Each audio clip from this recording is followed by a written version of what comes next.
警察不是坏人。我像坏人吗？去哪儿？前面那家咖啡厅，我自己过去就行。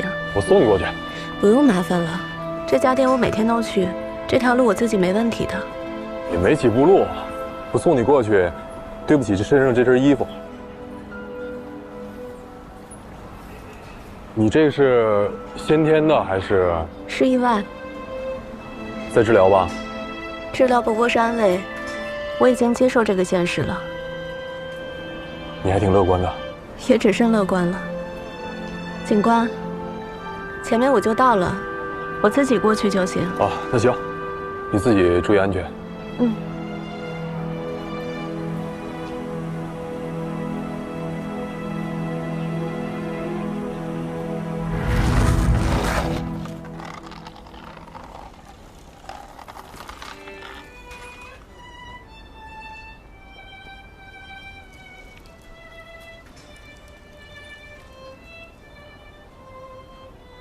哇，他这咖啡水平可以的。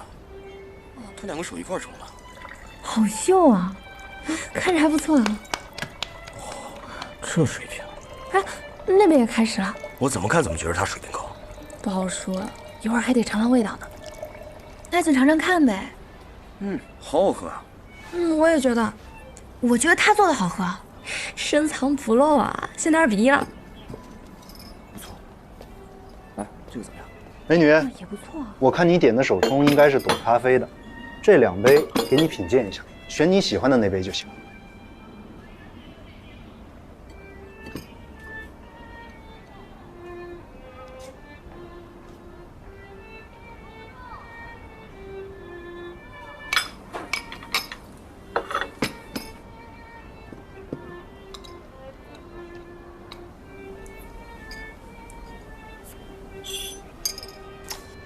3比1完败啊！3比1。果然不出我所料啊！不可能啊！我就说这个好喝。我觉得这杯好喝。你再尝尝，就差不太多。明显不一样。美女，算我请你。你是老板？我是老板的朋友。你是咖啡师？我跟这儿的老板一起学过做咖啡。我学做咖啡完全是因为个人兴趣爱好，所以会比做咖啡生意的人做的好喝那么一点点。你做的咖啡香气很干净，我刚才看你冲的时候，好像手法很简单。哎，那些花里胡哨的手段全部都是唬人的。这手冲咖啡讲究的就是速度和温度，我速度比一般人快，味道比较纯粹。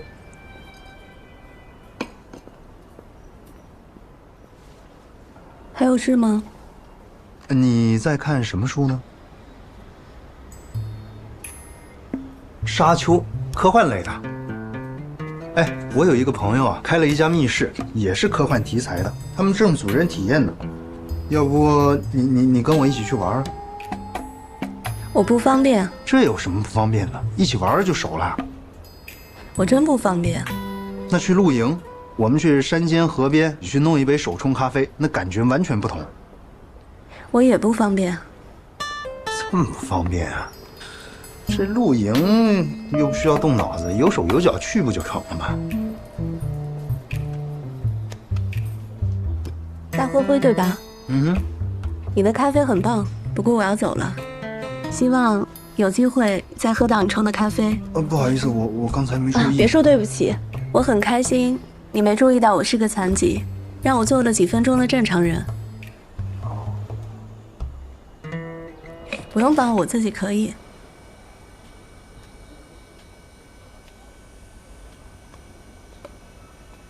你怎么不早点跟我说呢？我怎么知道你会去搭讪？也很久没人跟我搭过讪了，谢谢。不客气啊。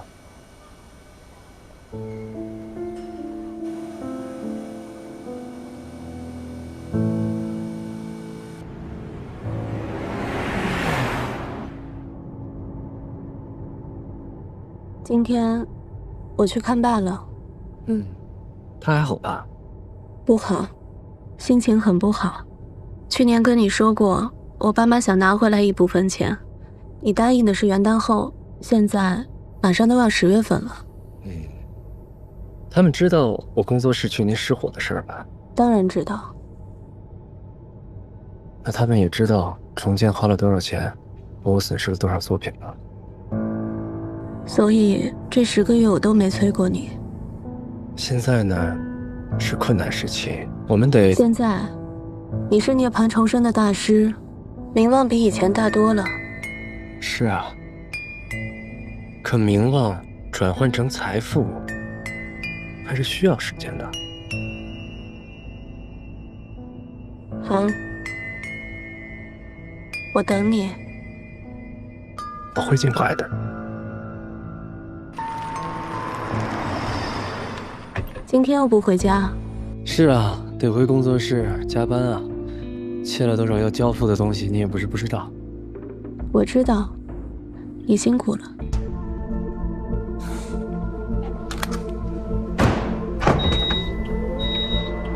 不用送我上楼了，你的车停在这儿，挡着路也不好。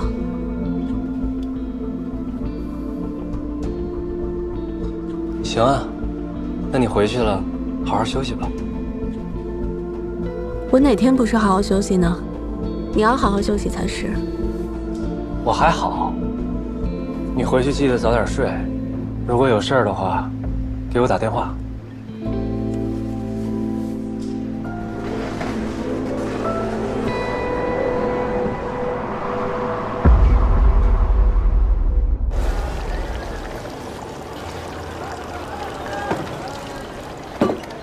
来，干嘛？我给你叫了代驾，给我自己也叫了。那，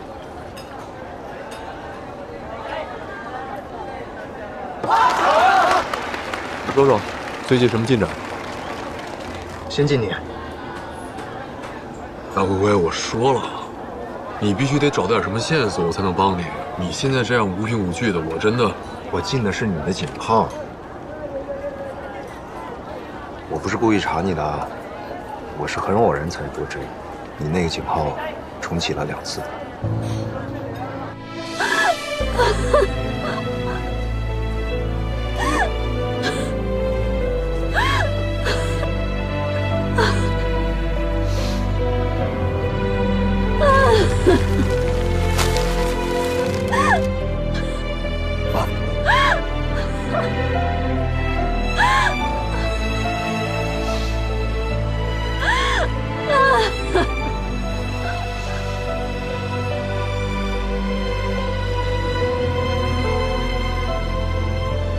谁让你考警校？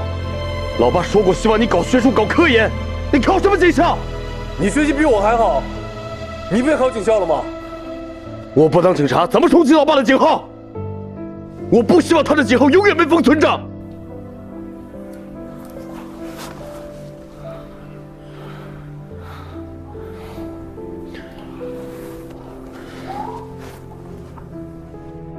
听哥的好不好？咱们家里有2个人当警察够了，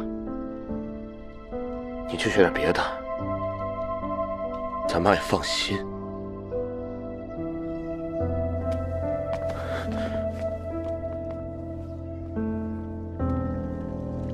我爸跟我哥喝过酒，我都没跟他们喝过。李德，你了不起，你全家都了不起。行了，别说这个，我可不想在你面前掉眼泪。来吧，说说你的事儿，你调查怎么样了？我这2天认识了一个女孩，也不算认识，但也算认识，反正没加上微信。不是，你说什么呢？我跟你说啊，这个女孩她不是一个正常人。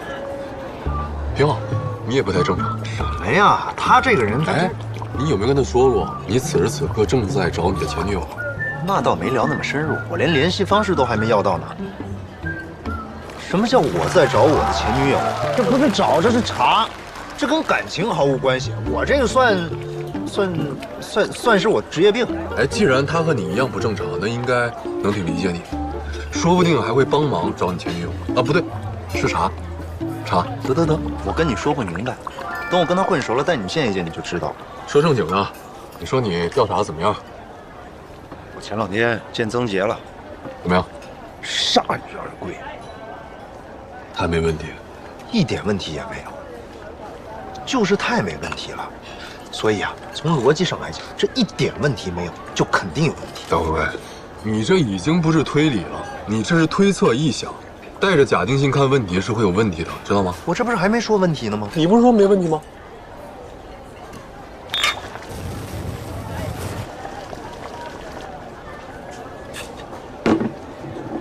如果你找到刘威了，你准备跟他说什么？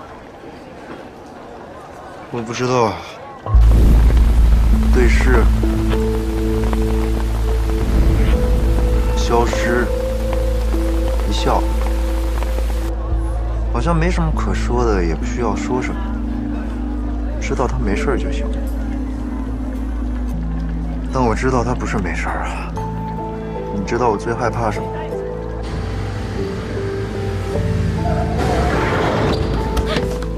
干什么？你干什么？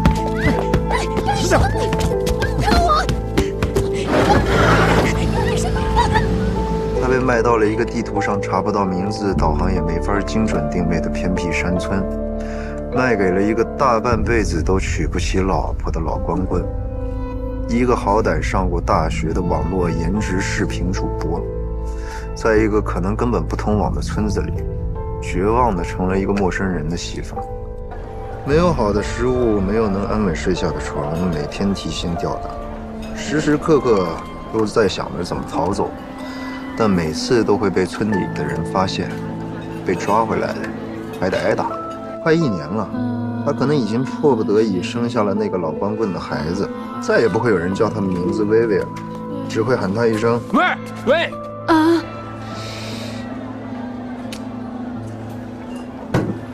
不会的。怎么不会啊？这样的悲剧又不是没有发生过。全国治安监控的普及率已经是非常高了，如果当街发生了劫持的事件，不会有警察发现不了。希望。什么叫希望吧？哎，我求你了，行吗？你千万别在这儿胡思乱想了。按照你这个瞎编的方法，是不是刘威被劫持的同时还能分个心，给你发个信息，说声分手啊？我说了，这是我最担心的结果。如果真是这样，那就太绝望了，生不如死。刚刚都是我瞎想的，但小薇现在确实是不见了。你承认我说的？是。那你要不要听听我的推理？你别不说话装酷啊！我说你听，你要是觉得哪个地方不合理，你就指出来。你说，说。首先，我必须得承认，我和小薇的恋爱其实从开始就是不会有结果。我们两个心里都明白，两个收入不稳定，又对未来只有想象没有规划的人，又处于各自本身都不稳定的状态，叠加在一起就是随时都可能一拍两散。以小薇的条件，想要找一个比我有钱、比我强的男人很多，但是小薇她很酷，她只在意的是对方能不能打动你。所以遇到宗杰的时候啊，他动心了，他会说那些趋于完美的话，会把瑕疵叫尊严。面对一个年轻的大师，还是教授，又有钱的男人，换了我，也不会选我的。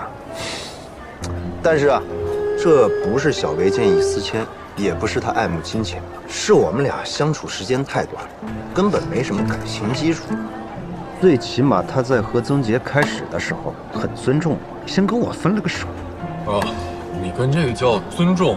我觉得是啊，起码分手了他就不叫绿我了呀。荒谬！这有什么荒谬的呀？哎，这我得替小薇说一点啊，在分手这方面，小薇做的是干干净净，对我也好，对曾杰也好，她都是尊重。可坏就坏在小薇太容易动感情。我跟你说过我们俩是怎么在一起的，荒不荒谬？多荒谬！但我们俩还偏偏真就这么在一起了。小薇是一个从小就缺乏安全感的人，所以一旦某个细微之处让她产生了安全感，她就真的会动感情。曾杰就是给了她这种感觉，但应该在那个时候，她不知道曾杰已经结婚了。你居然是有老婆的人，你怎么能这么骗我啊？好好了没多久，小薇就发现曾杰是一个离婚人士，她很崩溃，很可能跟曾杰大吵了一架，甚至还说了一些威胁的话。你就等着身败名裂吧你！我觉得小薇最多就是嘴上说说，骂几句，毕竟她也不是没遇到过渣男。可是曾杰害怕了。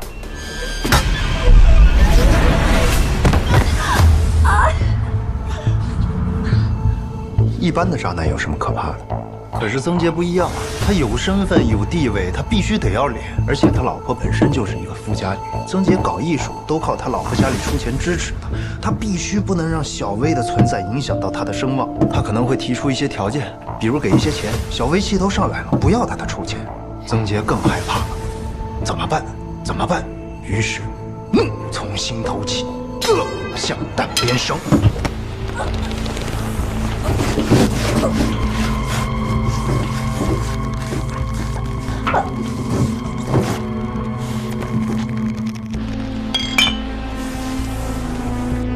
他就这样杀了小薇。凶案中最难处理的就是尸体，但对曾杰来说，反倒是最简单的事情。他的窑炉可以让一切灰飞烟灭，可他还是怕留下痕迹，因为小薇一定在他工作室留下太多痕迹，难以消除。所以没过多久，他就处心积虑地制造出一场大火，把整个工作室烧得干干净净。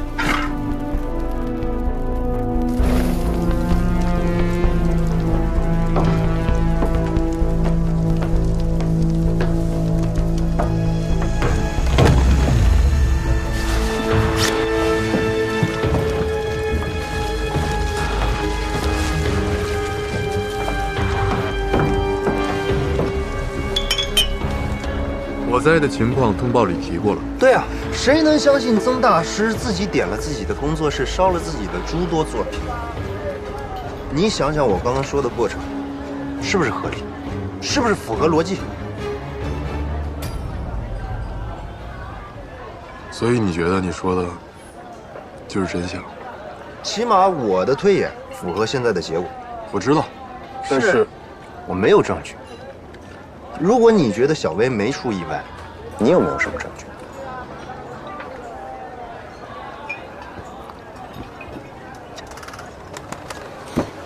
阿辉，你怎么没早点发现刘薇不见了呢？分手之后1年了，你突然间发现了，1年了。你觉得我该怎么帮你找？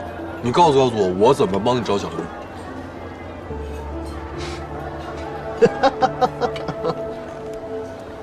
笑屁！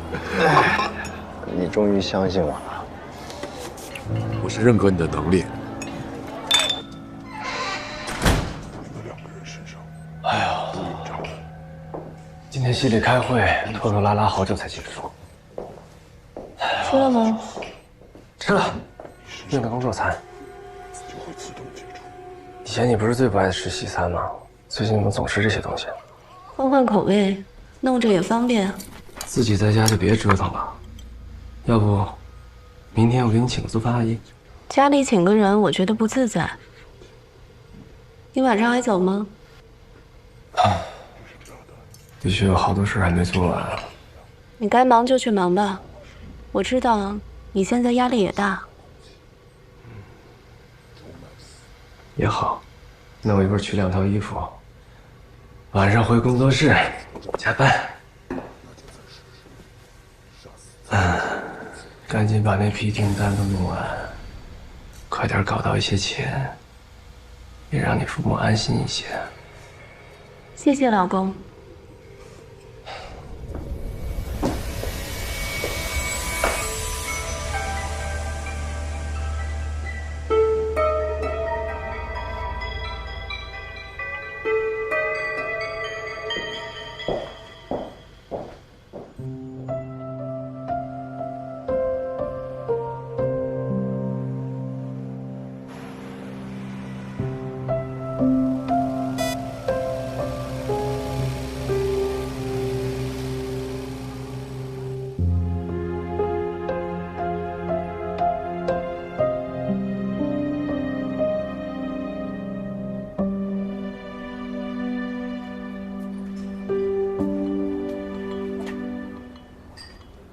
请吧。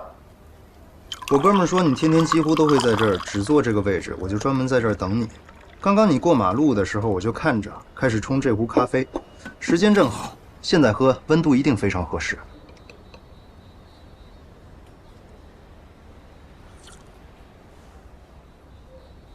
和昨天的不一样。我就说你懂得喝嘛。昨天是危地马拉水洗，今天是哥斯达黎加的日晒，拼配巴拿马翡翠绿标，这是阳光的味道，是我特意为你调配的。你觉得我很阳光？当然了，非常阳光。除了这杯咖啡，你还有什么事吗？原本是想就着昨天的唐突给你道个歉，但是我想了想，你说的对，如果我道歉的话，那就是我觉得你不是一个正常的人，所以我只是想单纯的请你喝一杯咖啡。咖啡我已经喝了，希望你不要再拿出二维码，因为拒绝别人并不是件开心的事。那不拿二维码可以聊聊吗？虽然我不想，但确实喝了你的咖啡。你别怕我尴尬啊！你要是不想聊的话，随时端茶送客，我随时走人。聊吧。我认识很多好的中医，我可以介绍给你。别，不聊这个了，换一个。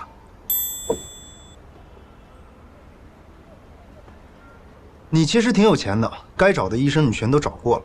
我怎么就有钱了？钻石手镯、钻石耳环、鳄鱼皮的包，衣服也是大牌子。香水我虽然没闻过，但肯定也是高级货。轮椅也是全自动的。昨天戴的表镶蓝宝石，今天是满钻。观察力这么强，职业习惯吧。但你看起来不像是奢侈品店的销售。你应该生在一个不错的家庭，你喜欢看书，这个咖啡店离大学也不是很远，你父母应该都是懂学识的，比如父亲经商，母亲教书这样。我就不能靠姿色找个有钱男人吗？那这哥们儿的嗜好有点特殊了吧？你为什么要撩我？我没有撩你啊。你再说一遍。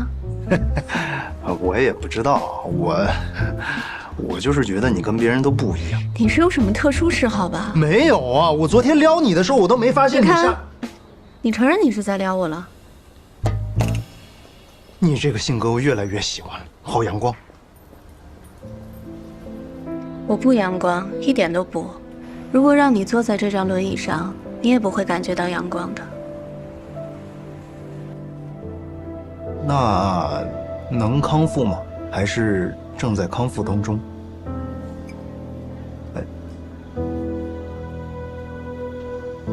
哎。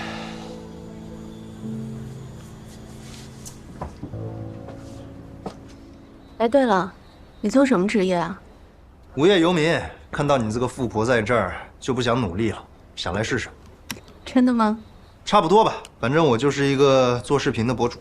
什么视频啊？悬疑推理、案件分析啊。你要是有空，你也可以看看，号叫《真相背后的逻辑》。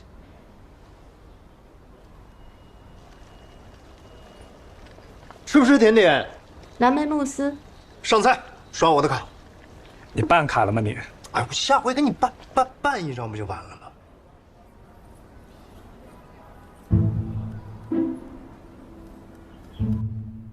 我们都希望获悉真相，真相总是隐藏的最深，只有梳理清楚逻辑，才能得到我们想要的真相。大家好，欢迎来到本期《真相背后的逻辑》，我是你们的老朋友大灰灰。今天我要讲的案件是 A 国交代的连环杀人案。喂，今天得下班，太多活干不完了。你自己在家，没事吧？没事，放心吧。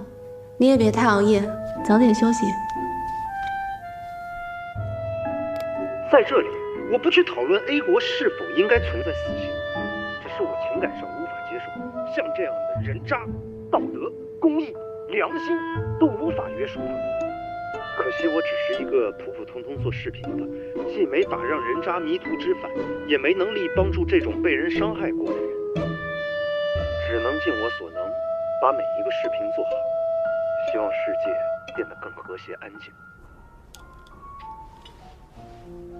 怎么不说话了呢？哦，我在想点什么菜呢？有心事？没有。真没有？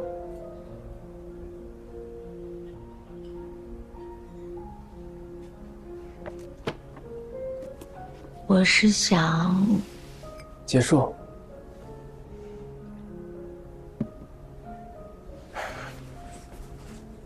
前一次见面时，你搬家，面积虽然不大，但的确是一间不错的公寓。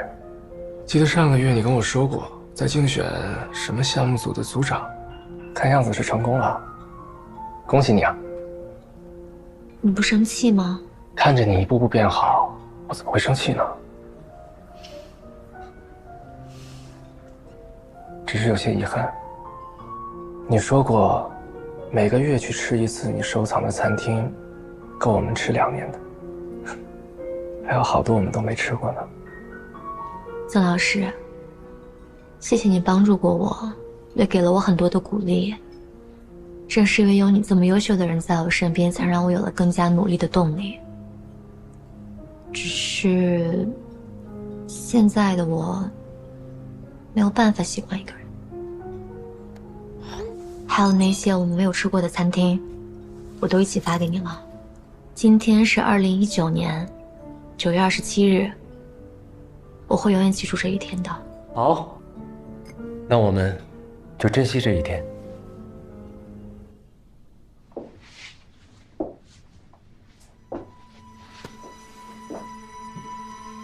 尊重你的选择，虽然觉得很遗憾，而且非常非常不舍得。谢谢你尊重我。告别了。这样，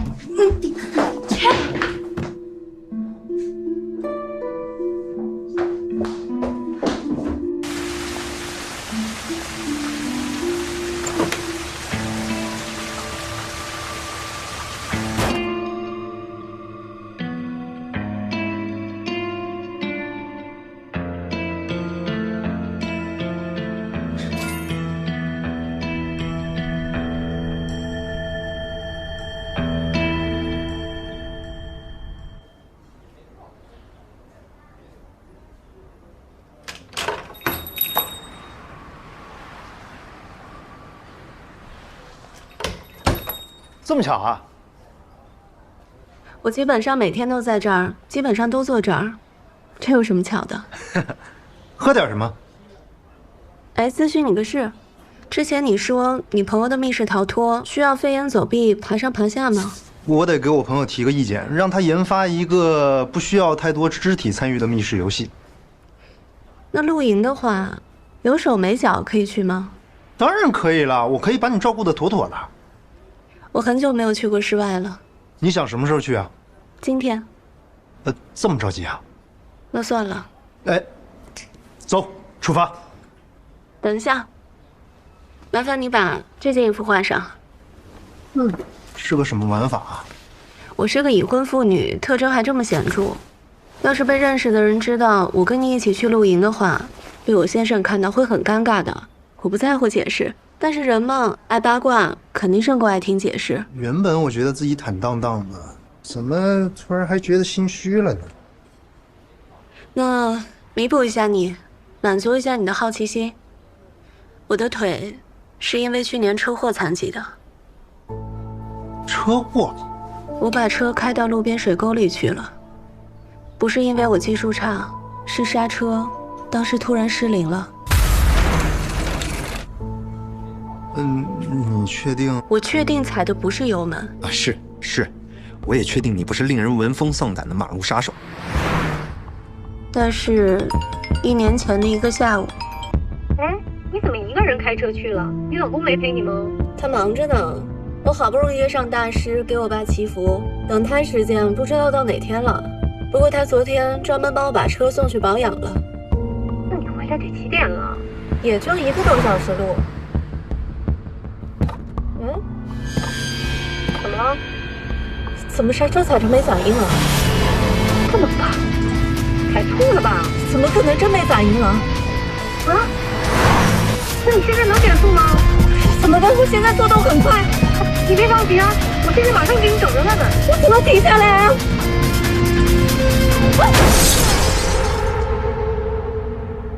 理论上我还有恢复的可能，但仅限于理论。实际上，我已经接受了余生都要坐在轮椅上的现实。不用替我觉得惋惜，更不用觉得尴尬。啊，我是为你这个阳光的心。大灰灰，你不用装真诚，因为真的很假。那我先去把衣服换上啊。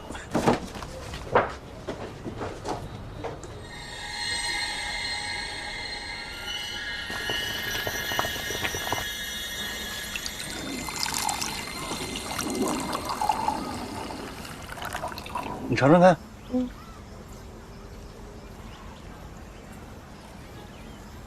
哎，你是哪个机构的嘞？什么机构啊？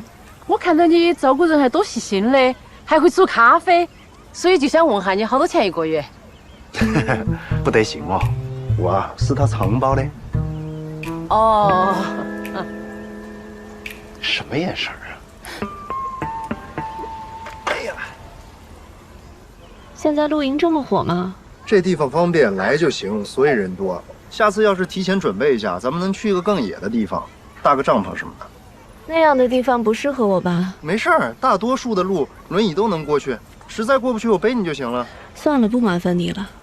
我现在这样什么事都做不了，实在不想麻烦别人。你别这么说，你能做的事情还是很多的。我能做什么？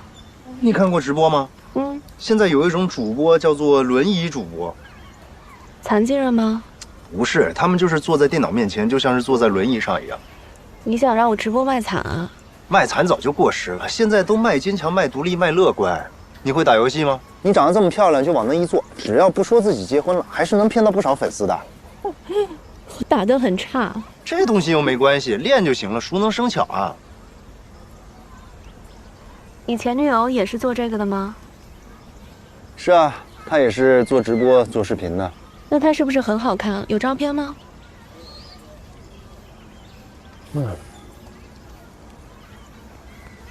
去年跟我在一起没多久，就跟我分手了。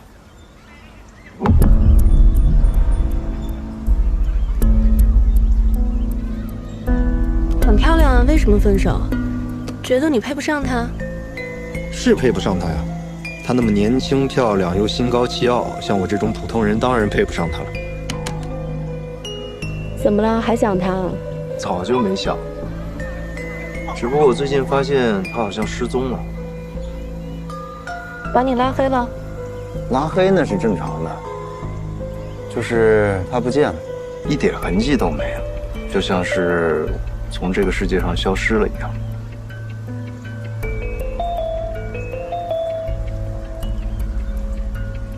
大灰灰，既然分手了，就放下吧。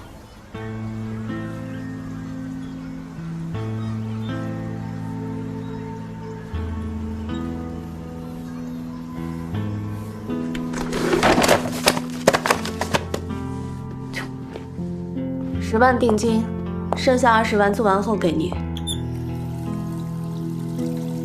你很好看啊，你这么好看，气质这么好，你老公在外面还有人啊？姐姐，是不是你在外面有人啊？钱还赚吗？我就是随便问问，你不用那么在意的啊，姐姐。我很在意。你如果想赚钱，就做好你该做的事，不要这么多废话。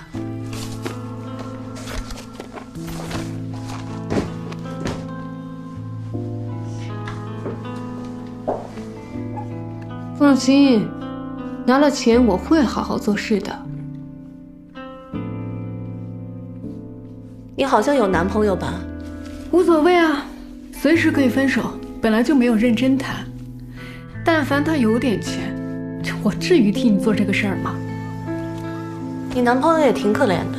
他哪里可怜了？跟我在一起，已经是他上辈子修来的福气了。不过还是你老公运气好，老婆这么漂亮了，还能再遇上我。哎呀，我女朋友陪着一个大主播来直播，非让我陪着。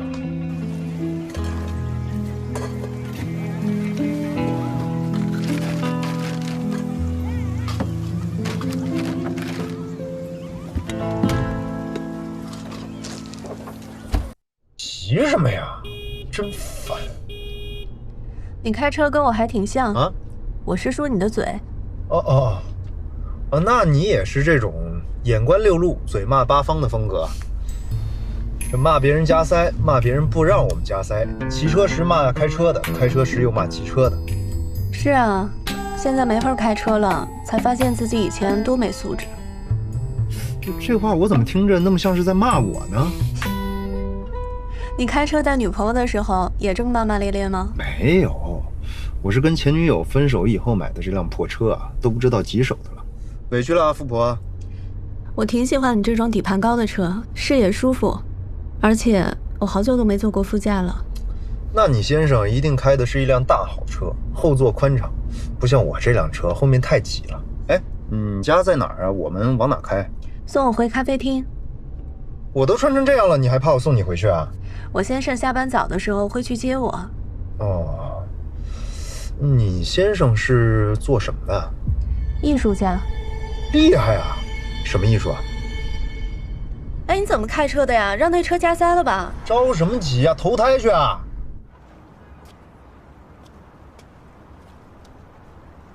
呀，你今天居然主动加我微信。你先扫，要不要通过你看我心情？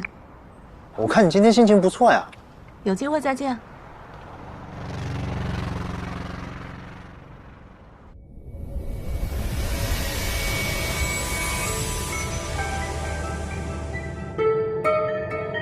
曾杰，我突然想起一个人。什么人？刘威。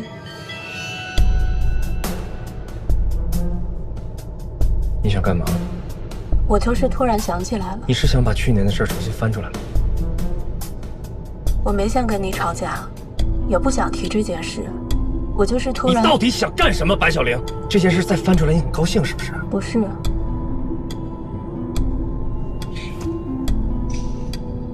我有时都会觉得，会不会是报应，才让我站不起来？对不起，我不该提他。我们之前就说好了，那件事过去了就过去了，都烂在心里，谁都不要再提。回家吧。送我回去，你还得再回去加班。算了吧，反正离家不远，我自己回去。我正好也想吹吹风。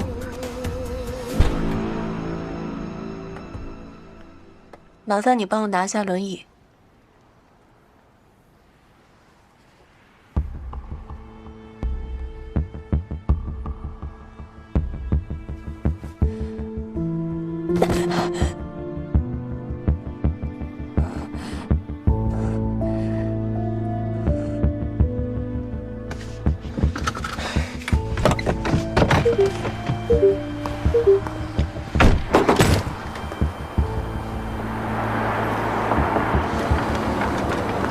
白小玲，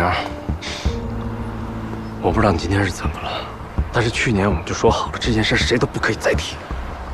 我再提醒你一句，当时说的可是谁要是想离婚不想过了，再把这事儿给翻出来。我问你，你又想离婚了是吧？不想。你还没把我爸妈的钱还回来，我怎么跟你离婚呢？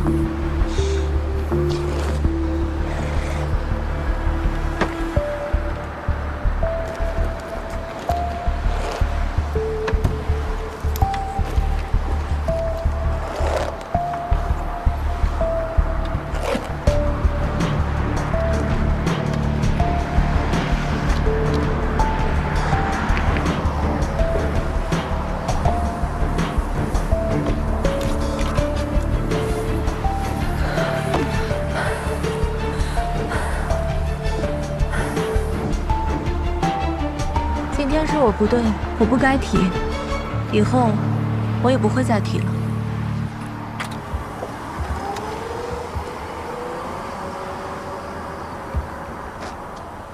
是，她很漂亮，也有气质，家里还很有钱，所以很多人认为我娶了一个完美的女人。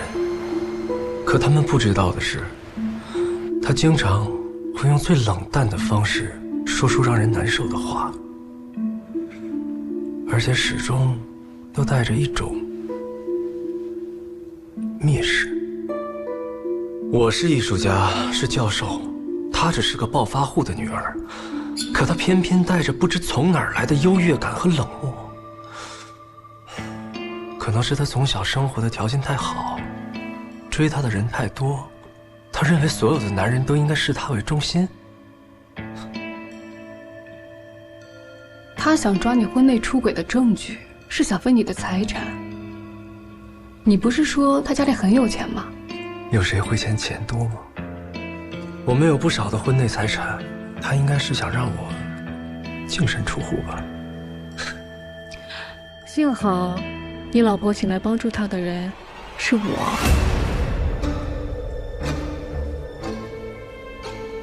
为什么告诉我，你其实是白小莲雇来让我出轨的呢？他让我先去酒店砸了你的作品，他说你不会生气，只会开心。他还真是了解你啊。你做到了。但是我看到你的时候就喜欢上你了。我对陶瓷没什么兴趣的，对宗烨也不喜欢，但你让我明白，那你也可以无与伦比。这一句话是真心的哦。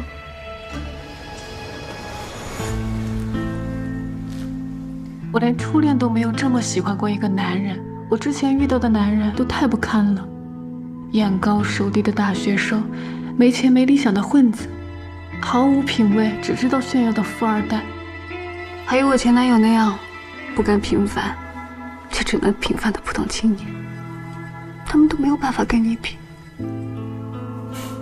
虽然我知道我跟你不会有任何的结果，但我还是忍不住的喜欢你。你怎么知道我们一定没有结果呢？宗大师，你受得了我这样一个满身宗眼的人吗？我为了钱都能去勾引别人老公的。但你真诚，我骗不了自己的，我真的喜欢上你了。所以我还有更重要的证据，50万就给你。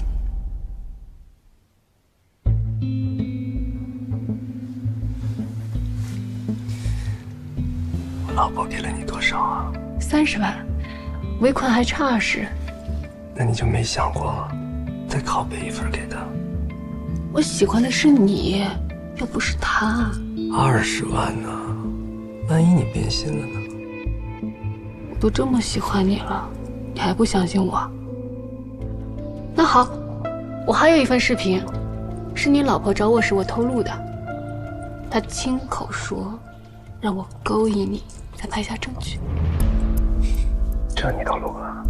对啊，我怕她不给我剩下的钱嘛。这个视频对你肯定有用，有了这个，你还会记得他吗？你觉得我会记得他吗？其实我早就想结束这段婚姻了。还有就是，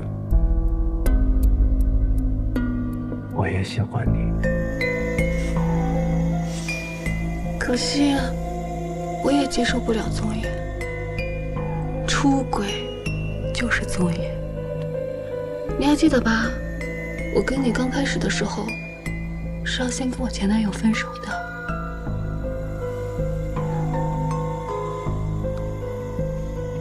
我只要现金，你老婆给我的也是现金，80万现金，你应该管能准备好吧？嗯。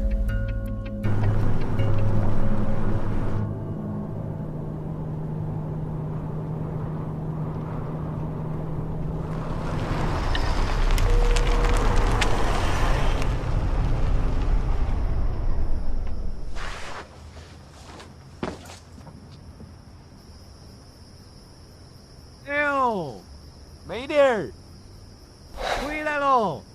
啷个巧哦，我刚要走噻。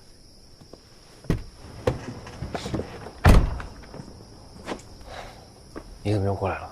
来城里办件事，过来看哈你嘛，美弟儿。我跟你说多少次了，别叫我妹夫，我跟你妹没结过婚。没结过婚又咋个了嘛？你在我心里永远是我妹弟儿。再说了，这手里又没别个。你婆娘又不在，哎，你婆娘叫啥子来着？邓小玲是不是？别说是你婆娘嘞，就算你带个别个女人，我也装到不认识你噻。我啥时候坏过你好事儿嘛？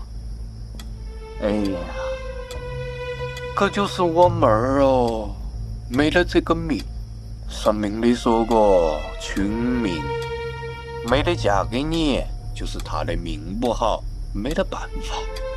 可是我命好啊，我有你这个妹弟儿。等着！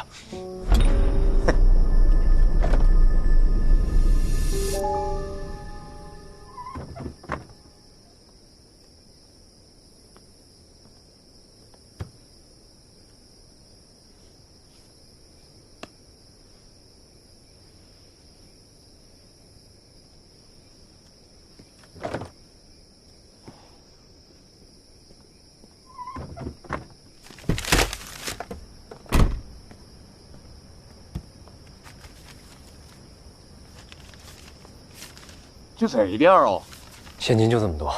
我给你个卡号噻。我跟你说过多少次了，不能转账。哈喽，那你是怕别个晓得你有这个过，还是怕别个晓得我有个妹儿哦？还要多少？别说的，我好像在讹你噻。老家的房子要修了。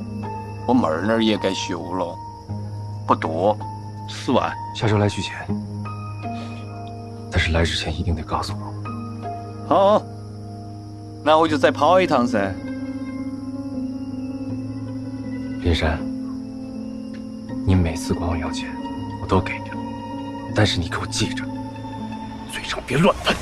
我嘴还不严吗？我嘴要是说出去了，让你那个有钱的婆娘跟你离了婚，不对，你那个婆娘好像是腿坏了，肯定离不开你噻。哎呦，妹弟儿啊，现在你舒服的很。我告诉你，珊，想要钱的话，把嘴给我闭上。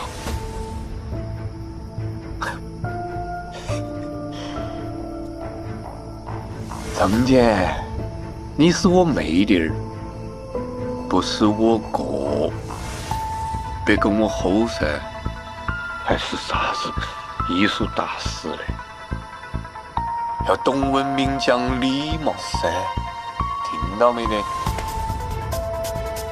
走了。哦，对了，你的车好久换了，换的时候跟我说一下，给我开开嘛。啊？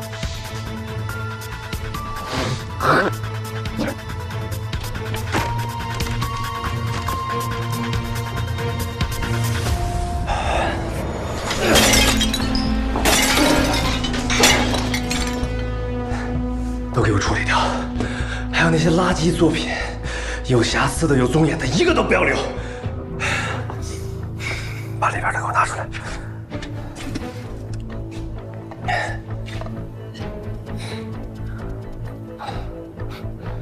可惜啊，你们做事还是不够细心。如果把温度控得再精准一点，还能出这么多问题吗？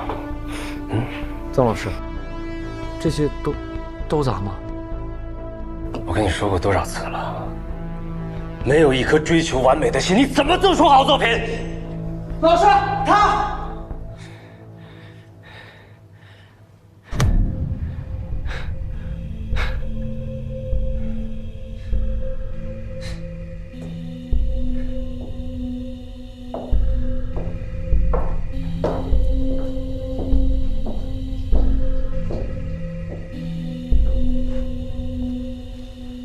你又来干嘛呀？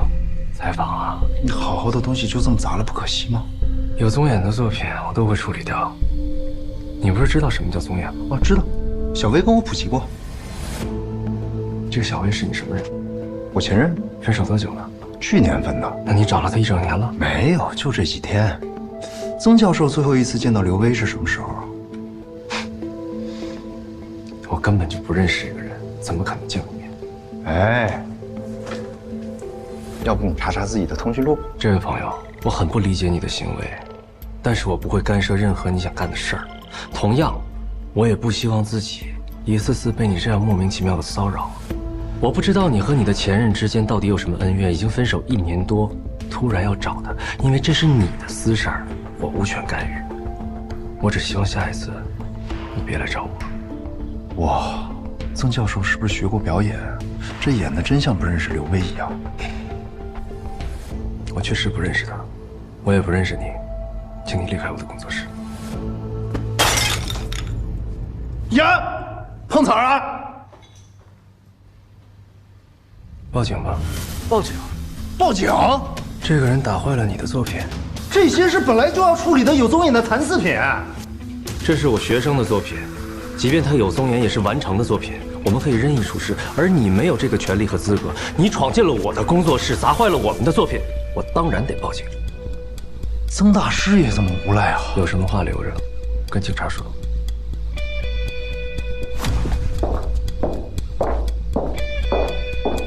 这东西多少钱？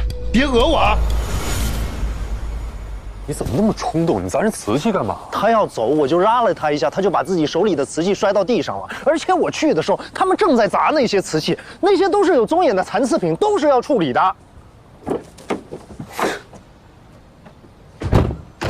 被曾大师给阴了。我跟你说，小薇的事一定跟他脱不了干系。他今天整个人对我都是有敌意的。他要不是心虚的话，他为什么要这么干？都是推测，没用。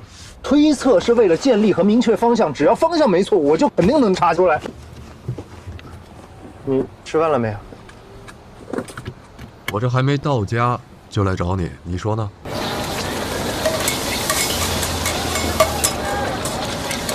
网上那些曾杰的信息，你仔细分析过吗？什么信息啊？曾杰是完全靠自己在外打拼的，家里条件不太好。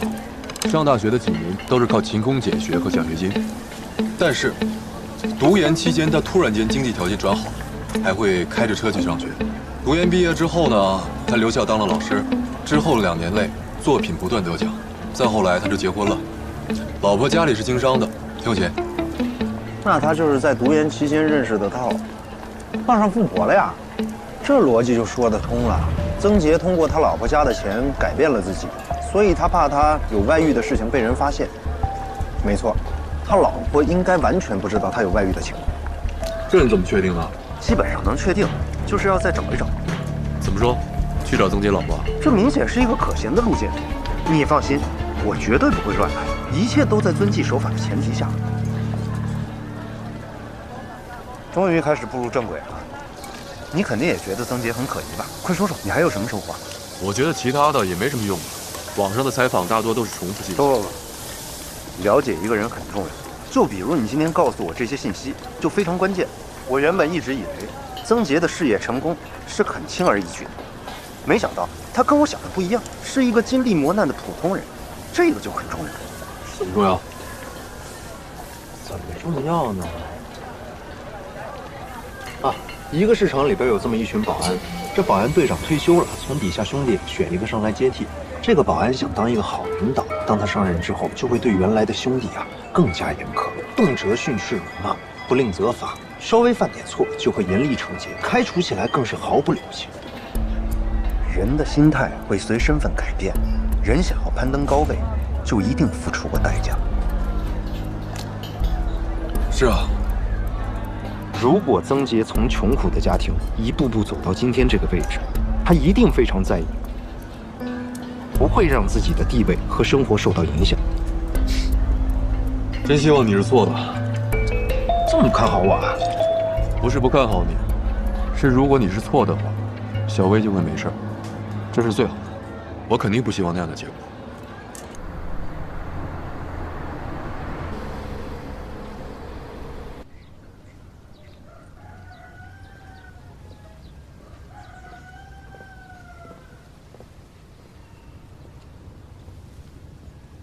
大姐，我要2包这个，然后再给我根棒棒糖。好。大姐，请问咱们村哪儿是画画的呀？画啥子？就是画画。都是啊。都是。除了我家开超市，你看全村都是画画的。全村？那能赚钱啊？小伙子，为了生活没得办法嘛。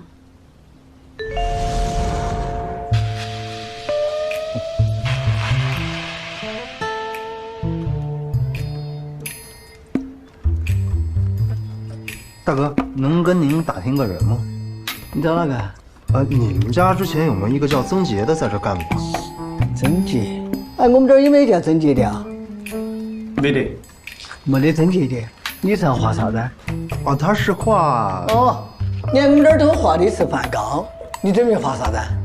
啊，咱们这儿是这么分哈，都画的一样，咋挣钱呢？那个每个图案它都有专攻，你看对面它就是高更，再往那个东面就是莫奈，再往后面就是毕沙罗。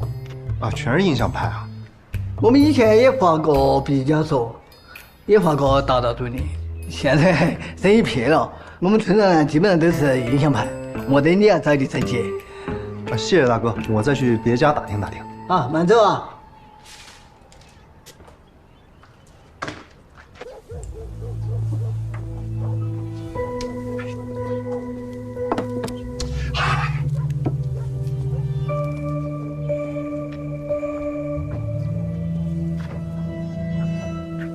大哥，哎，老板，开画啊？啊，不是，我是来打听个人的。你们这儿以前有没有一个叫曾杰的在这儿画过画？姓曾的呀？哎，我记得以前是像有这么一个人呀，曾帅。曾帅？啊，他叫啥名字我记不到了。姓曾，人长得帅，大家都喊他曾帅。啊。哦，我想起了，7、8年前的事情了的嘛。这是7、8年了，有10来年了吧？那个时候你那个娃儿还没出生的嘛。哎，这小子厉害哦，可以同时画2幅画。同时画2幅画？啊，他就是手脚快点儿嘛。哎，不过那娃师兄比别个的钱都赚得多，他家里困难，要拼命的挣钱。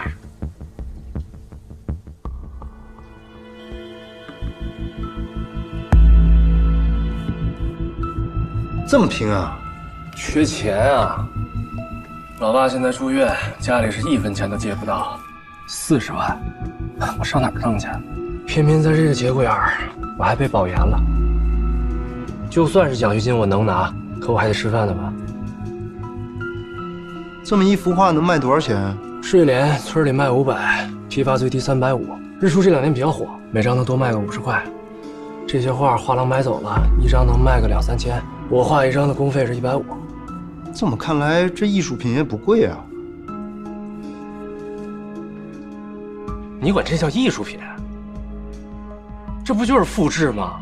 毫无创意，顶多算个工艺品吧。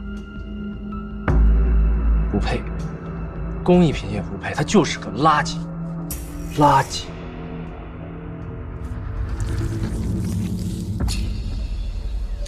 那他后来是赚到钱了就走了？钱是钱，他又不是莫奈。他一天画一幅画嘛，就是100多块钱嘛，要凑够40万，不吃不喝嘛，也要画2、3千幅画嘛。他后来去上学去了，本来上学可以接到画，但是他一直没过来。哎，这几天正好，我还弄老照片存到手机头了，正好有他照片上。你看，这是我们的合影，这个就是曾帅。哦，对，就是他。哎，那他边上这女的是？我记得叫林芳，是高更的业务员。林芳，她跟这个曾帅有没有什么关系啊？那有啥子关系哦？哎，但是我晓得有一个女的经常来找曾帅，哎，是个有钱的女的嘛。有钱的女的，是一个。你记到不嘛？开个跑车，就是的，长得像实话实搞。我还是把你们的有个富婆来找我的，你看你个样子哦，怕那些富婆的眼睛都瞎了。大哥，能不能把你手机里那张照片发给我呀？行吧。啊，还有，你们有那个领房的联系方式吗？干嘛？这个时间我肯定上班啊。不是，你还真找到人以前打工的村子里了？什么领房？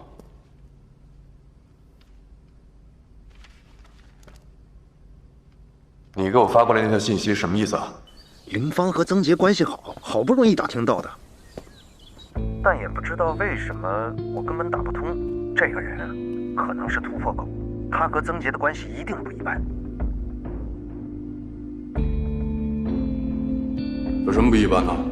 不就是一张合影吗？大哥，你观察力怎么那么差？你仔细看，放大了看啊！你看看林芳的眼神，是不是在看曾杰？是，照片是模糊了一点，但是你仔细感受一下，像不像是恋爱中人的那种感觉？你再看看林芳手背上沾的全是颜料，他就是个业务员，又不是个画画的，他怎么会沾那么多颜料？他就算拿东西的话，他也不能沾在手背上啊！你再看曾杰，满手都是颜料，那明显是曾杰摸林芳摸的。还真是。这个林芳什么人？根据我现有的推断啊，当然我的推断能力你是知道，我推断林芳就是曾杰早年的女朋友，多半是没公开的那种。曾杰呢也确实出身穷苦家庭，没什么钱，哎，但是华家村的人跟我说啊，他们看到过一个有钱的女的来找曾杰。至于是不是他老婆，这个我想个办法再去搞清楚。你又要去找人老婆？喂，你说话怎么那么难听啊？我那是去调查。你这么骗人，觉得自己特光荣是吧？我怎么就骗他了？如果曾杰真的像你我想的那样是一个衣冠禽兽，那我们就是救他老婆于水火之中。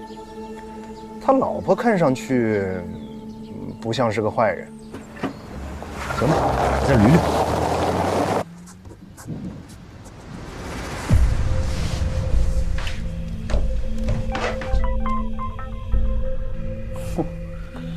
隔了一天你才心情好啊？心情一般，你在干嘛？我在思考一些事情。今天忙，没有时间去咖啡厅找你。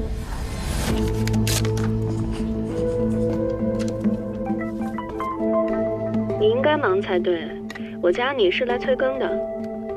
催更？对啊，我把你的视频都看完了，没新的了，赶紧更新。谢谢大姐，有没有点赞、收藏、加关注啊？没有，你到底什么时候更新？我最近太忙了，而且没什么灵感。你知道做视频嘛，没灵感的时候是实在没办法。你不怕掉粉？我怕呀，但是没灵感做出来那些不好看的东西掉得更快。好吧，那没事，我把你删了。别呀，这刚加删，为什么要删啊？大灰灰，我是个残疾的已婚妇女，你至于这么饥不择食吗？我现在在你面前不是一个护工的身份吗？顺便告诉你一下，我坐了轮椅之后，家里钱都是老公管了。你就算不想努力了，我也帮不了你。别把我想的这么龌龊了，人和人之间要有最起码的信任。那今天先不删你，等心情好的时候再删。我要休息了，再见。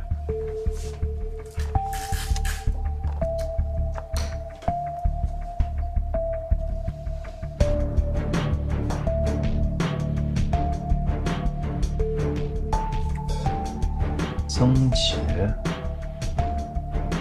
白小玲，你为什么会看上曾杰呢？你应该不知道小薇的存在。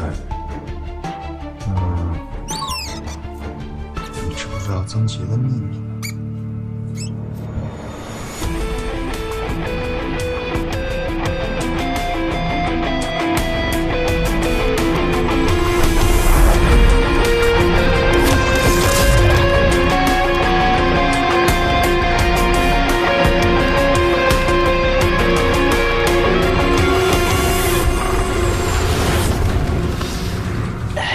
嗨，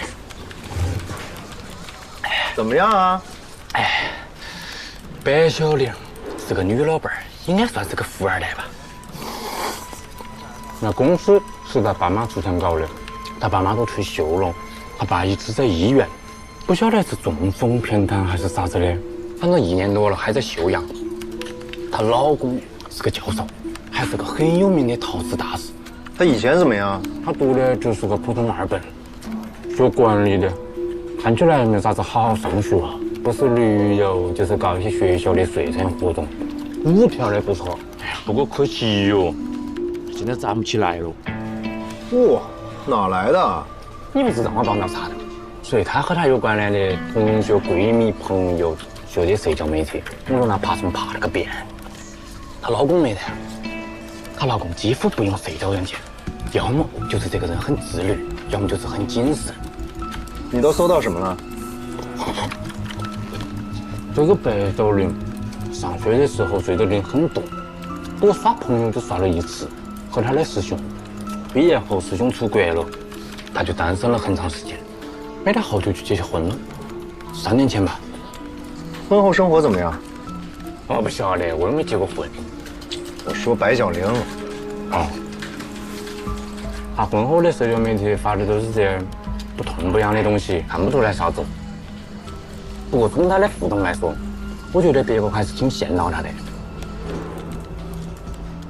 还有个追求者叫张爷，一直在他的社交媒体下面点赞捧臭脚。一直到去年年底，这个张爷不见了，我觉得是被拉黑了。追人嘛，哪个可以让他轻易放弃呢？没什么特殊的了。当然我能查到的就是这些了。大哥，我又不是警察，我能查到这些已经很不错了。也行，反正我也没指望你给我什么惊喜。喂，我可是搜了2个小时呢，你自己去查，2、3天也查不到这些。哎，你想做的？你是想勾搭已婚富婆呢？神经病！我是查正事儿呢。你待会儿把你查到的全发我手机里啊。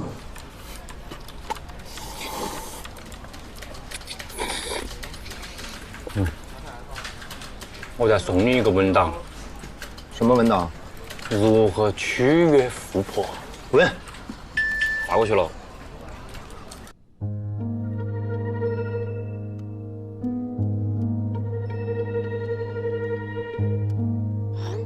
有空吃饭吗？明天你还在咖啡厅吧？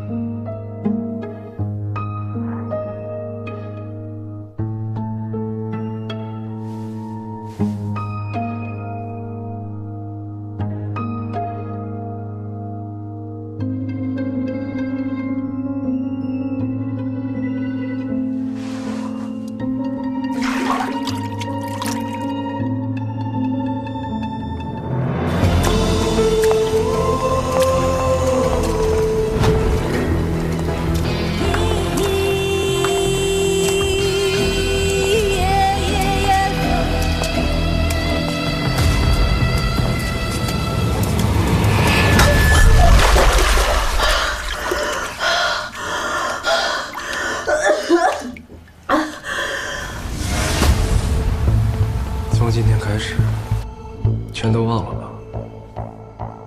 忘得了吗？那就永远不要再提，就当是从来没有过这个人。以后，谁要是再提这件事儿，就当是不想活了。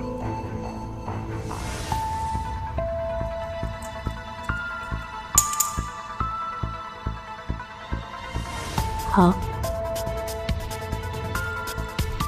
这个烂事就烂肚子里。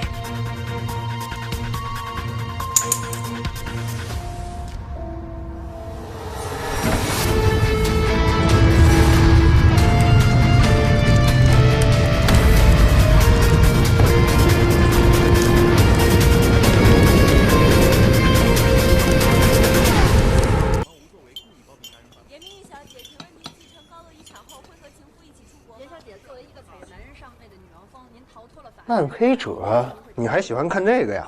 你一直不更新，我就随便看看剧。杨正辉，大黄，你怎么在这儿？跟见了鬼一样，谁想看见你似的？哇，这你女朋友啊？你现在这品味可真够独特的。别瞎说啊，她就是我一个朋友。哎，你怕什么呀？这谈了女朋友呢是好事，人家这腿脚不方便嘛，你就好好照顾一下。哎呦，我祝福你呢！祝福你全家！你们能别胡说八道了。不是你怕什么呀？那么心虚干嘛？我哪儿心虚了？你烦不烦啊？我求求你，你赶紧走吧，我不想见到你，真的。你赶紧走吧，谢谢。你别碰我。行了，不打扰你们了啊。祝你身体健康。晦气啊！前女友？是你之前说去年找不到的那个？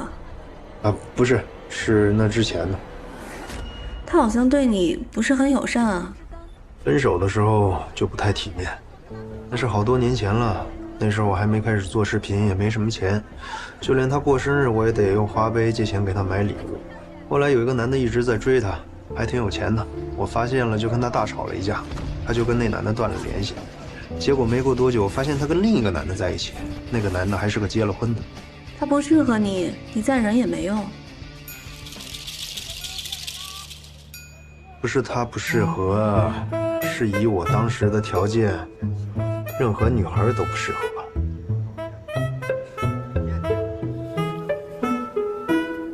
不过，我后来就下定决心辞职了，开始做视频，当大 V。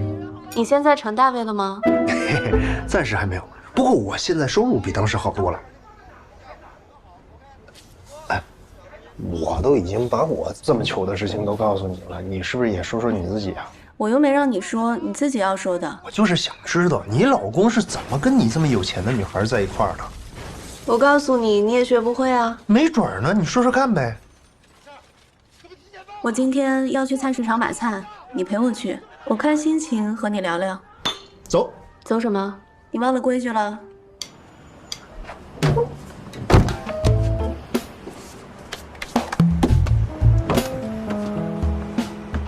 哎，幸好我把这身衣服放在后备箱了，要不然还没法陪你去菜市场呢。你上一次穿了之后没洗吗？我才穿了1天，洗什么呀？你们男人是真行啊！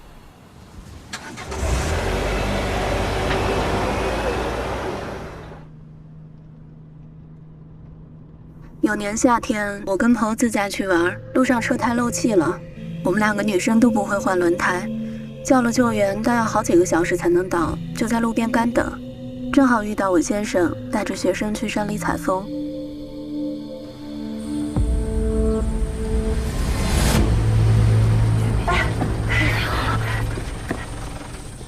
这怎么了？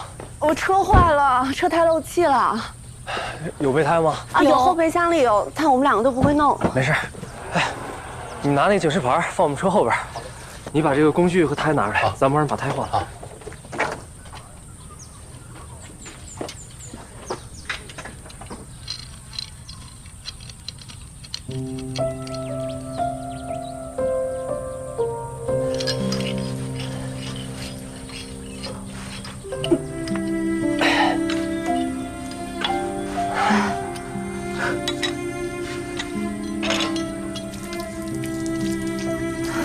今天太感谢你了。没事，路过举手之劳。张老师，都好了啊，赶紧上车吧。哎，好。你这么年轻是老师啊？现在只是个助教。你是带学生出去玩吗？我是带学生到山里采风，我们是草原大学艺术系的。你们去哪儿啊？要不要一起？我跟朋友是出去玩的。你们开这么好的车，到山里肯定也是住民宿。我们去采风，一般就找个老乡家借宿一下。你们2位美女吃不了这个苦的。行，你们好好玩吧，我先走了啊。哎，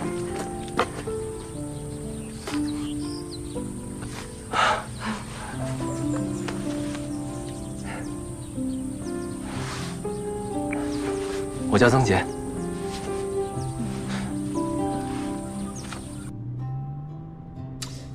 哎，你开的什么车啊？卡宴。那你们记得那富婆开的什么车吗？记得记得，当时我围着车子转了几圈，看清楚的，保时捷。你有保时捷的跑车吗？我一直都不喜欢跑车，我喜欢高一些、视野好的。啊，所以你和你先生就这么在一块儿了？这个不错啊，是你喜欢的衣冠禽兽款。你在哪儿衣冠禽兽了呀？你看，他是个艺术家，朋友圈里啊都是各种陶艺。哎，我以前没发现，陶艺还真挺漂亮的。怎么着？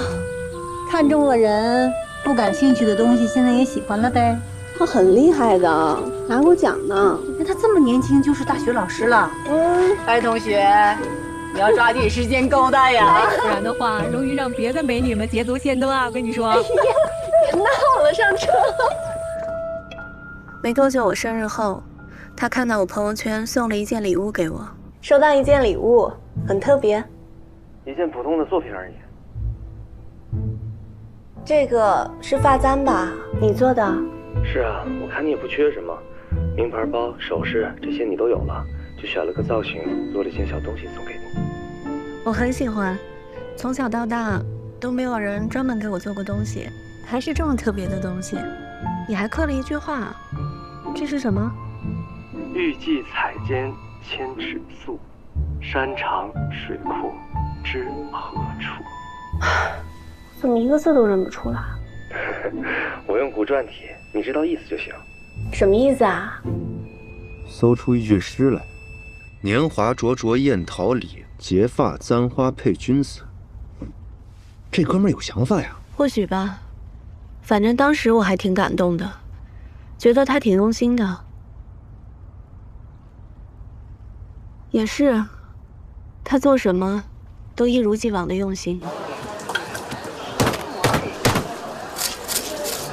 哎呀，我跟你说嘛，这个鱼新鲜得很，都是今天早上炫来的。看我还说你今天不得来了的。谢谢啦。慢走哈。啊，那个摊主跟你很熟啊，你爱吃鱼？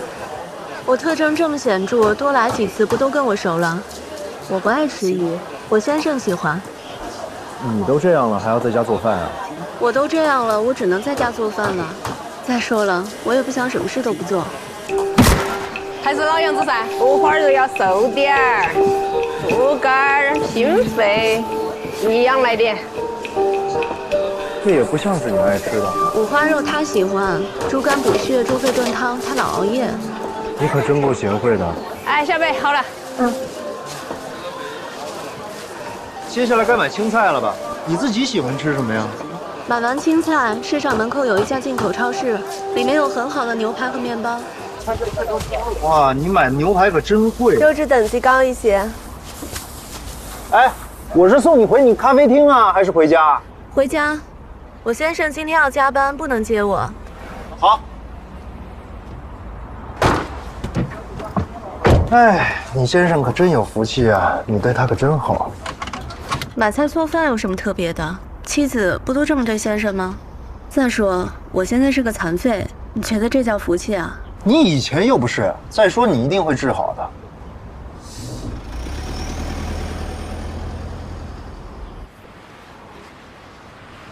要不我还是送你回去吧。不用了，很近了，我自己回去就行。我都穿成这样，你不用有什么顾虑。不是顾虑，是我有自己回去的能力。今天已经很麻烦你了，谢谢。别客气，那你自己小心啊。记得把衣服洗了。哦。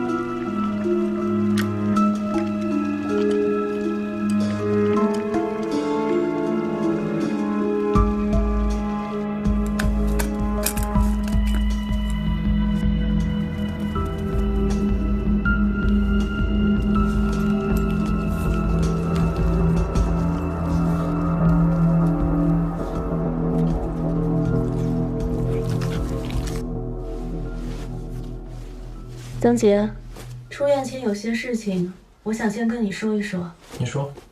我先向你承认一件事，前段时间，我确实是想跟你离婚的。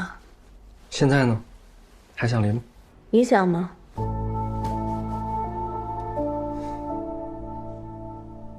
曾大师，你受得了自己的老婆成了一个残疾人吗？这样的尊严，你能忍吗？医生说过，你还是有几率康复的。如果我康复不了呢？现在这种情况，我不可能抛下你。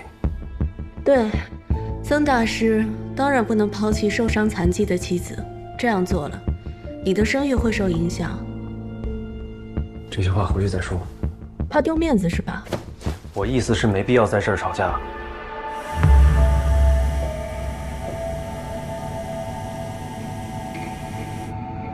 我不是要吵架，我是想把事情说清楚。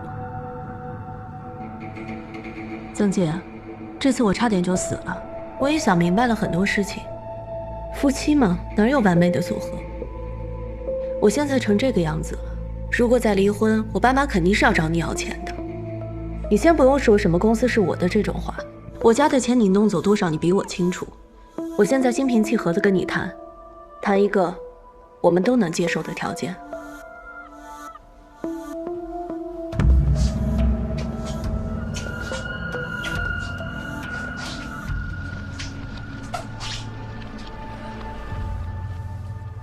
你说吧。第一，你要演一个好丈夫，在外人面前表现出你对我的不离不弃和关爱呵护。如果你有需要谢夫人出席的活动，你必须带着我。你放心，就算我坐在轮椅上，也不会给你丢脸的。你不用不情愿，这样对你的人设也是有帮助的。第二呢？3年之内不许提出离婚。3年之后，或许我已经习惯了坐轮椅，心态可能会变好。到时你要离婚，我不阻拦，给你自由。这3年里，你只需要在外人面前演好一个丈夫就行了。你不用回家住，也不用整天陪着我。你在外面爱跟哪些女人厮混，我一律不过问。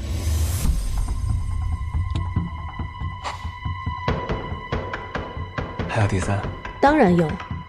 你应该知道第3是什么。我爸妈的钱你要逐步还。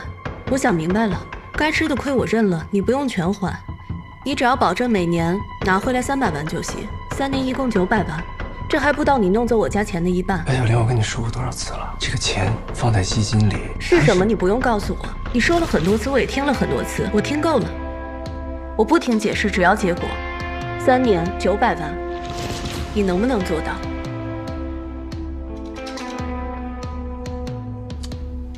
我觉得。我出事之前，是你帮我把车送去保养的。刚刚保养完的车就出现刹车失灵的情况。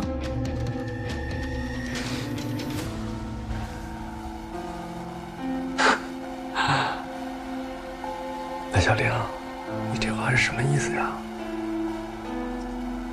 你是觉得我会害？我知道你不会害我，但如果你不答应我说的这3点，我们现在就离婚，而且我会对外告知你去保养车的事情。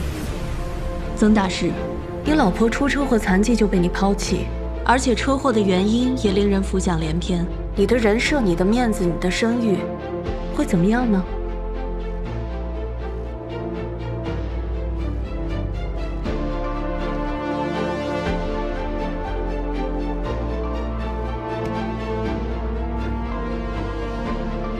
白小玲，你这么做也太过分了吧？我过分？我是千万富翁的女儿，你是什么？一个靠钱砸出来的假大师，跟我结婚，直接让你少分到20年，你觉得谁过分？我最后问你一句，3个条件，你能不能做到？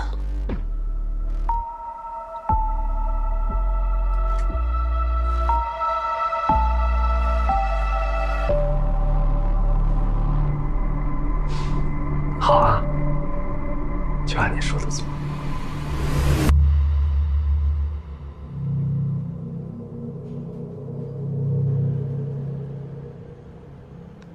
拿这么多，你吃得完吗？这就叫多啊！你知不知道我陪白小玲逛一个菜市场，她买了1000多呢。你现在都已经发展到陪着人老婆去逛市场的程度了，你不怕曾杰知道了修理你啊？我坦坦荡荡的，我怕什么？哎，我问你个问题啊，如果你是白小玲这样的有钱人，你去了菜市场买了老公爱吃的鱼啊、肉啊什么的，但是你老公晚上有事不能回家吃，那你会把这些东西放在冰箱里边呢，还是拿去喂狗啊？放冰箱里啊。可白小玲拿去喂狗了。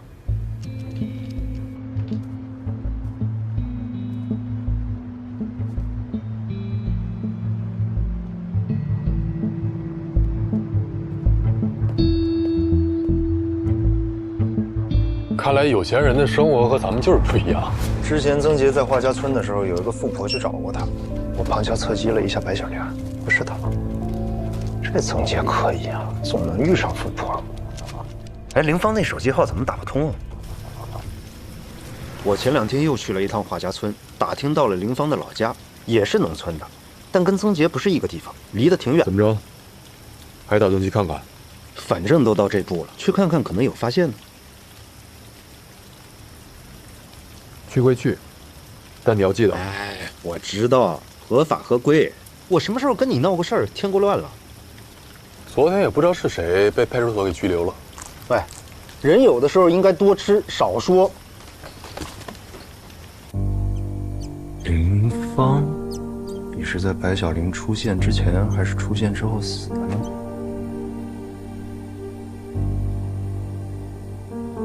跑车富婆不是白小玲。那会是谁？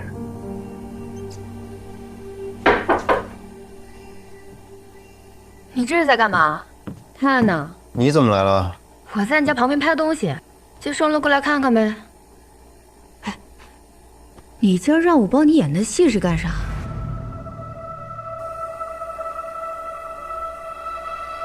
你在调查这个女的呀？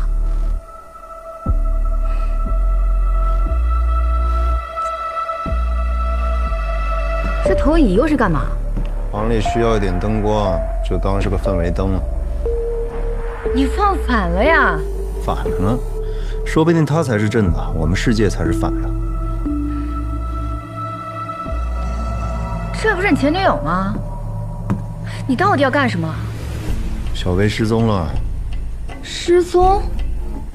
你不是去年就被甩了吗？我怀疑她去年就失踪了，而且很可能已经不在了。大辉，你别吓我，我知道你是做悬疑探案推理视频的。真的吗？真的。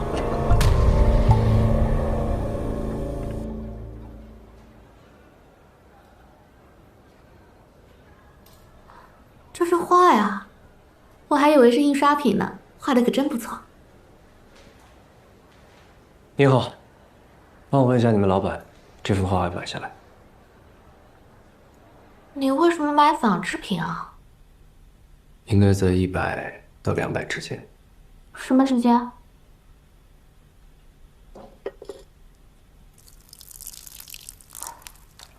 你这是干嘛？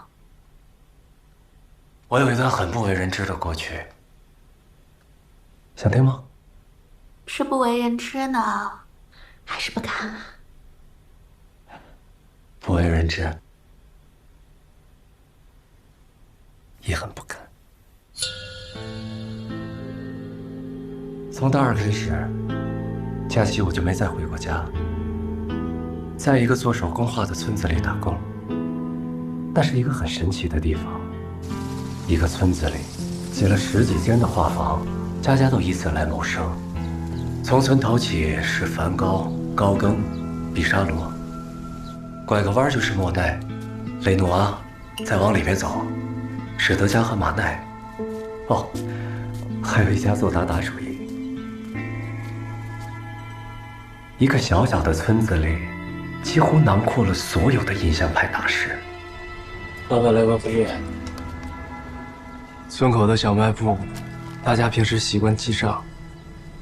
这个老板娘的账单里，全是各种大师的钱款。莫奈1350，高更1400。谢了。记账嗦。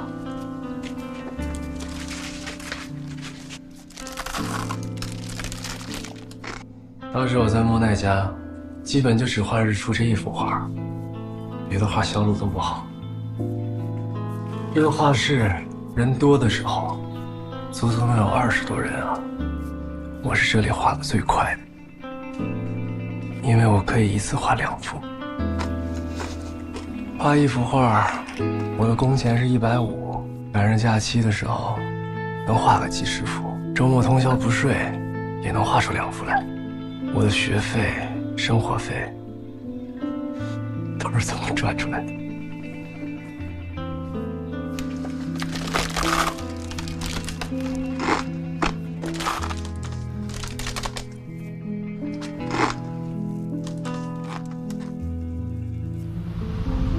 所以，这幅画是你画的？当时我大4保研，正在为读研的学费发愁，我父亲就住院了。医生说，想保命的话，40万，哪儿那么多钱呀？所以当时我就下定决心，一定要画满2000张，把这个钱给赚。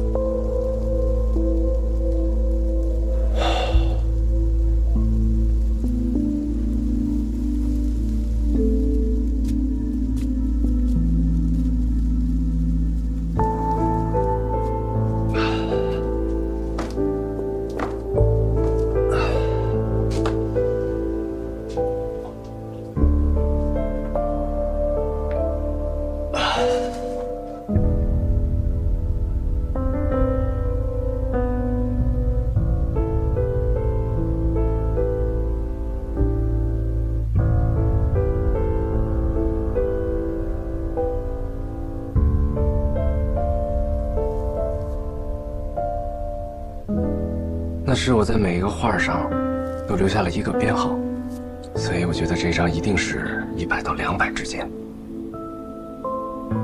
这是怎么看出来的？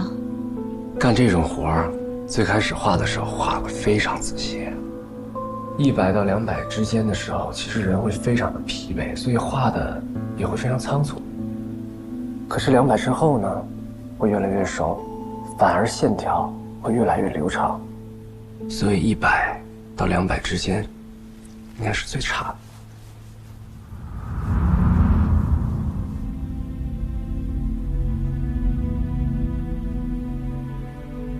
我从来没跟人说过这段过去。这段很酷啊！我知道，可强者不需要卖惨的。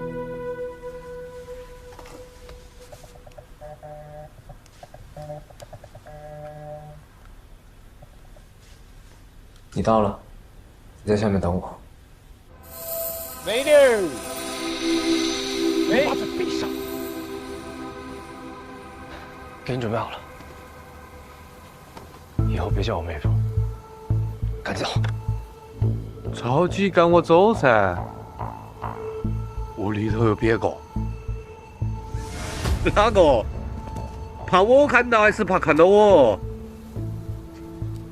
可以噻，天天都换新花样了。别跟我胡说八道啊！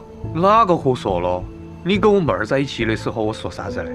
哪次不是我帮到你的？哎呀，你有那么多的老相好，我只有你一个噻。行了，别废话了，拿着钱赶紧走。好，那我下次再来看你噻。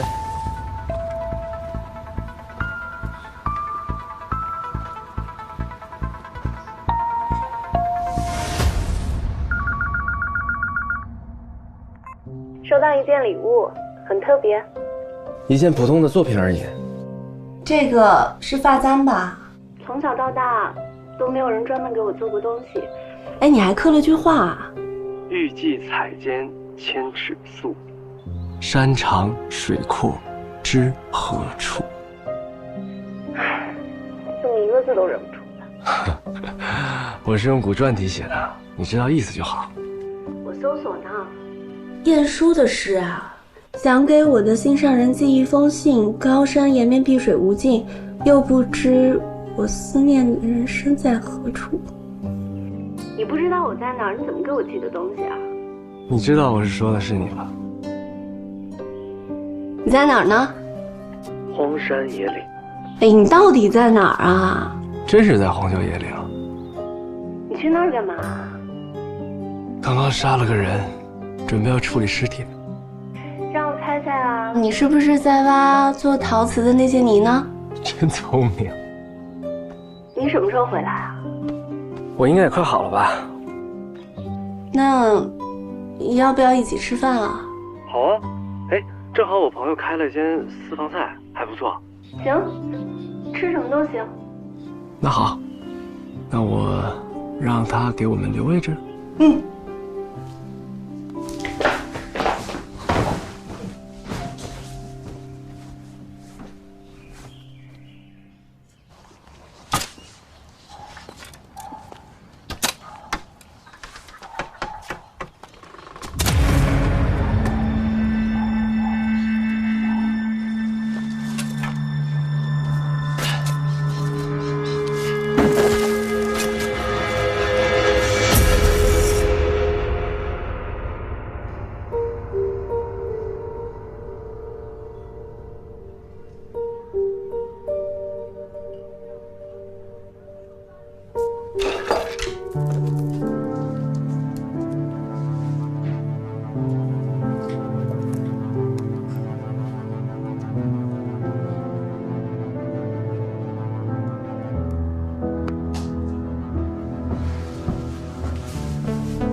不好意思啊，我来晚了，我先去洗个手，菜也是让老板准备完了。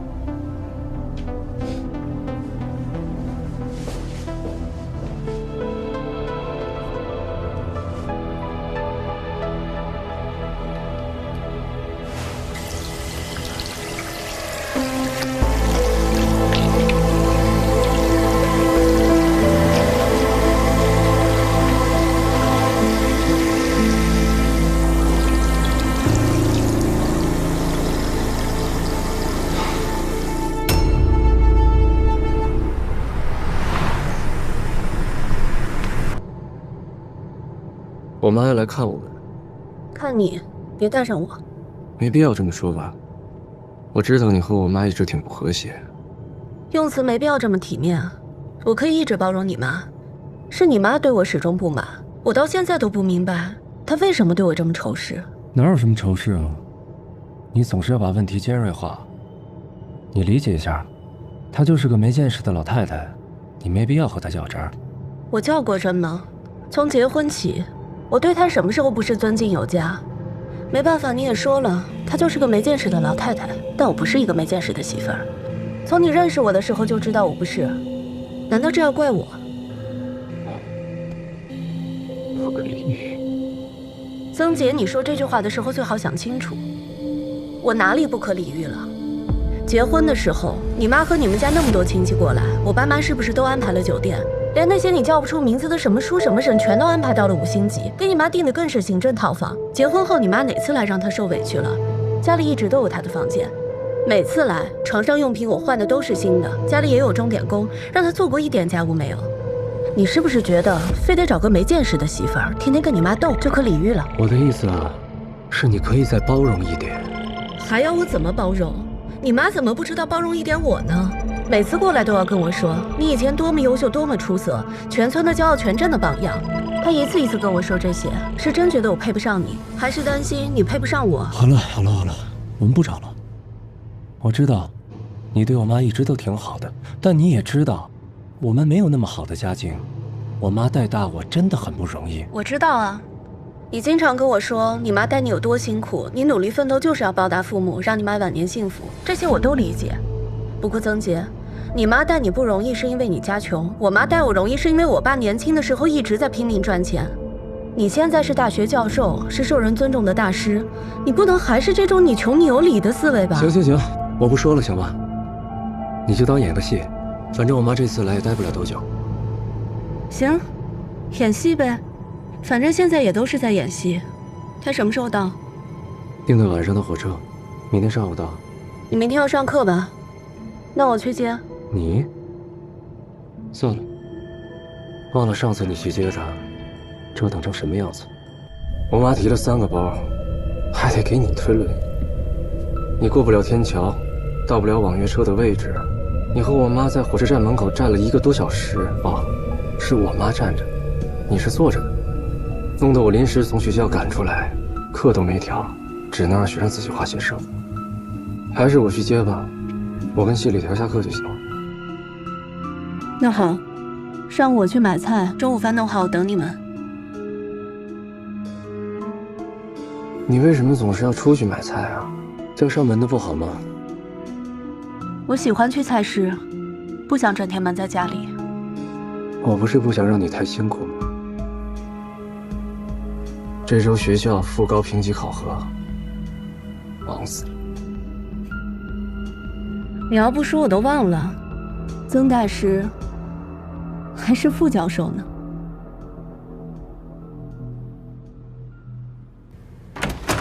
来，妈。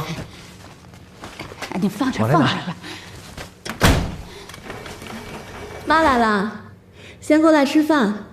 我早上专门找了做饭的阿姨，都弄好了。这么多菜呢，妈，先坐。哎，妈，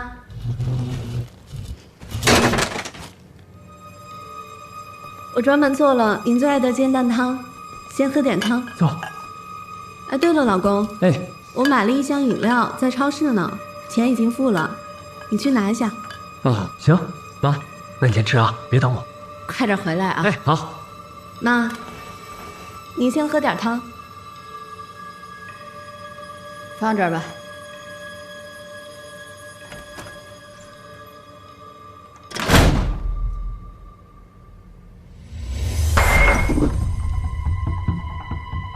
怎么，从一进门就一副死了人的臭脸？你给谁看呢？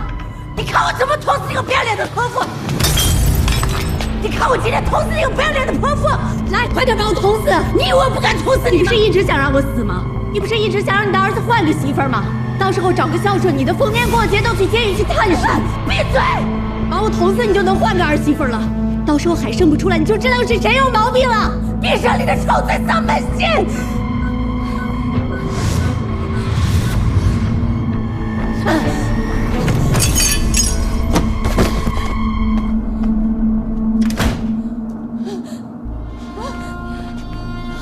妈，你别生气了，我真的不是故意的。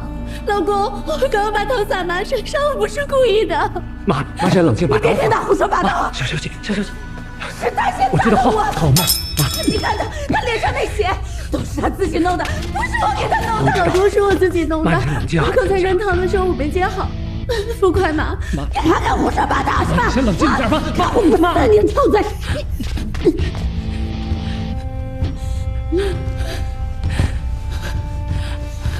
老公，你好好劝劝妈。你当什么好人？你真的不是故意的。消气。你再好好他妈试试。别闹了，妈。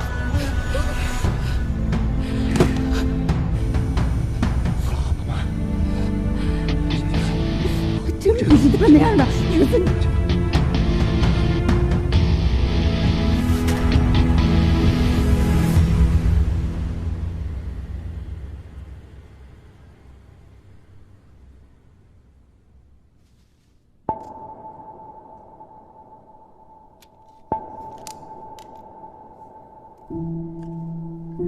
我跟你说，你都不知道啊！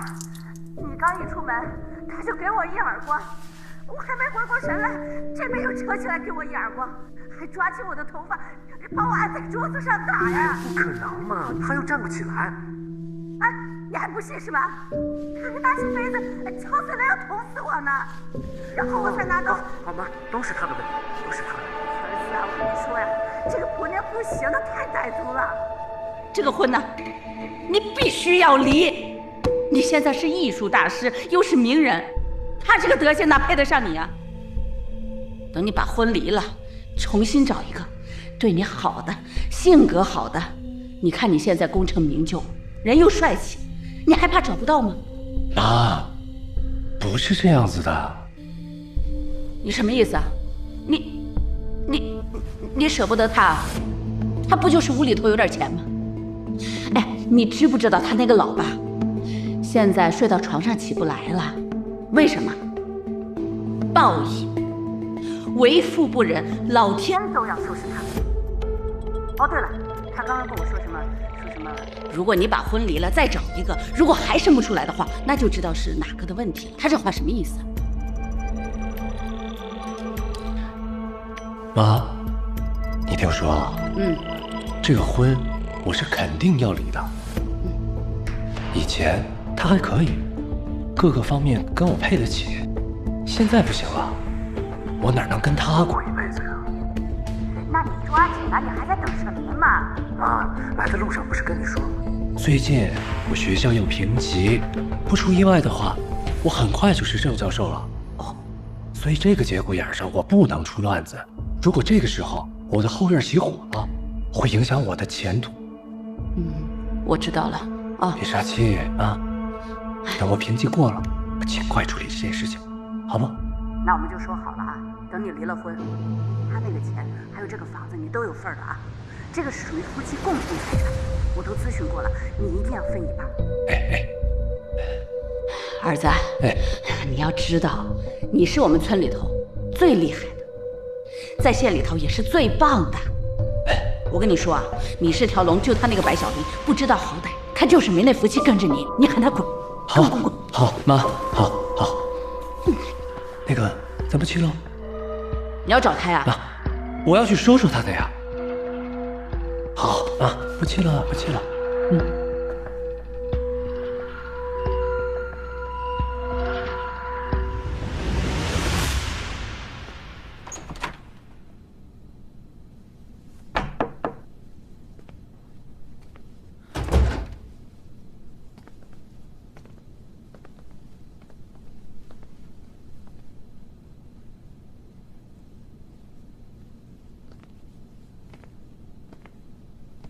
你想说什么？我知道，事实肯定不是我妈说的那样。不，你妈说的都对，她说的全是事实，她绝对不会添油加醋的。我了解我妈，她说话的确容易夸大其词，但是在这件事上，没有但是。曾杰，你要相信含辛茹苦养大你的妈妈，她绝对不会夸大其词的。好，我们不吵好吧？首先，我没有说你们谁对谁错，错的是我。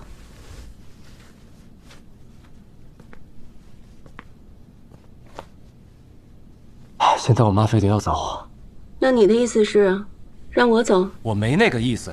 那我现在收拾收拾去我妈家，让你妈继续在我的房子里住着，陪她的儿子，好不好？你不用叹气，我马上叫车。是我妈铁了心要走，我给她订票。